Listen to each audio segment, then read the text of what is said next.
ქართული ენერგეტიკის სექტორის ახალი ერა და მთავრობის ამბიციური გეგმა.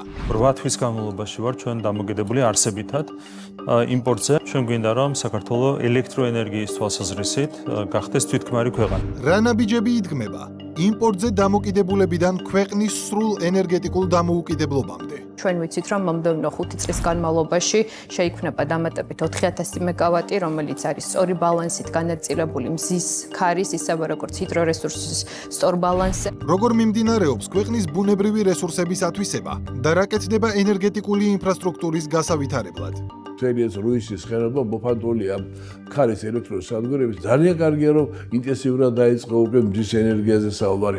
რა როლი აქვს საქართველოს გლობალური ენერგომომარაგების ჯაჭვში?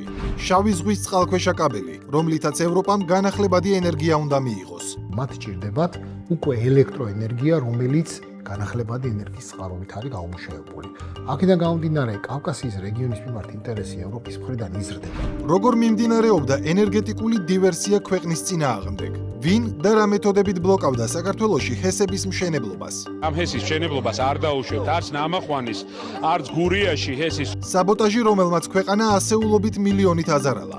ნამახვან ხეს ის იმ ფასად ვეღარ ავაშენებთ. იმის მერე გაძვირდა ყველაფერი. აი იმ გარდა არბიტრაჟის ვალისა 1-200 მილიონი თავისუფლად შეიძლება იქ დავამატოთ. სისტემის გამჭვირვალობა და საინვესტიციო გარემოს გაუმჯობესება, რომელმაც ქვეყანაში ენერგოპროექტებისა და მომავლის ტექნოლოგიების განვითარება უნდა უზრუნველყოს.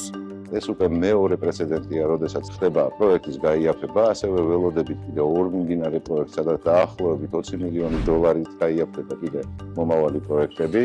შაბათს 21 საათსა და 30 წუთზე. დოკუმენტურ ფილმში ენერგეტიკული პოლიტიკა მომავლისთვის.